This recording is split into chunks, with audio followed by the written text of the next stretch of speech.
Shoqata e esnafëve turq ka zhvilluar një panajir prezantues në qytetin e Elbasanit. Të ardhur nga qytete të ndryshme të shtetit turk, esnafët kanë promovuar traditën e tyre qindra vjeçare të punimeve me dorë. Të pranishëm në këtë aktivitet kanë qenë përfaqësuesit më të lartë të shoqatës së esnafëve në Turqi, të cilët kanë shprehur interesin për të investuar në nxitjen e profesioneve. Kardeşlik, birlik ve dayanışma ruhunu içeren erdhëm për t'ju demonstruar, për t'ju treguar esnaflikun, pra vllazërinë dhe ndershmërinë e esnafëve e tregtarëve në një mënyrë. Ky program realizohet nëpërmjet mbështetjes së institucionit të varur nga Kryeministria e Turqisë, e cila quhet Agjencia për Koordinim dhe Zhvillim TIKA, dhe Instituti për Zhvillim, Instituti i Gjuhës Turke Yunus Emre. Përshëndetja ime ishte kjo, të nderuar qytetarë të Tiranës, të nderuar pejlivan dhe shqiptar me sy shqiponje. Ju përshëndes me përshëndetjen më të përzemër të Allahut. Assalamu alaikum wa rahmetullahi wa barakatuh.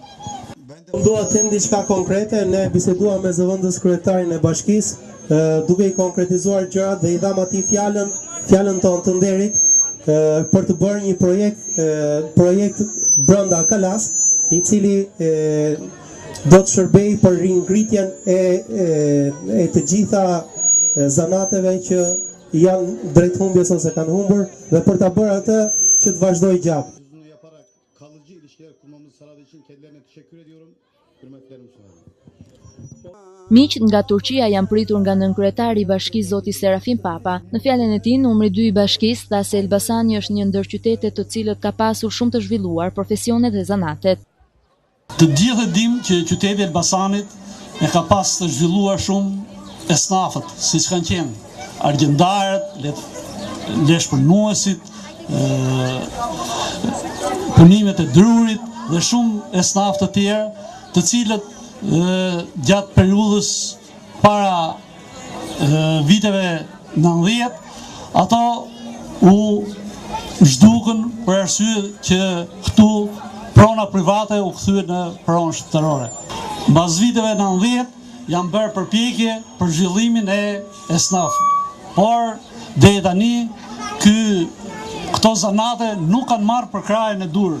Shpresojmë që me marrëdhëniet midis dy vendeve tona, Shqipërisë dhe Turqisë, midis biznesit shqiptar dhe atij turk, këto biznese esnaf të zhvillohen në të ardhmen në nivele të larta. Fjalë përshëndetse ka mbajtur edhe muftiu i Elbasanit zoti Agim Duka, i cili ka falenderuar shoqatën e esnafëve të Turqisë për mbështetjen që u bëhet profesioneve në Shqipëri. Muftinia e Elbasan, bashkëpunim me Bashkinë e Elbasanit, për vitesh është munduar që të jemi sa më afër qytetarët e Elbasanit, për të gjenë sa më afër në punët dhe gjërat konkrete që kanë këto besimtarë dhe këto qytetarë të qytetit të Elbasanit. Konkretisht sot do të jetë një demonstrim i vlerave të cilën kanë pas në kohën e shtetit Osman, organizimi i tregtarëve ose ndryshe organizimi i esnafëve të asaj kohe se si pra bashkëpunonin me njerëzit. Aktiviteti ka vijuar me prezantimin e bërë nga disa aktorë të ardhur nga Turqia për mënyrën dhe rrugën që duhet të ndiqte një i ri për të antarësuar në shoqatën e esnafëve.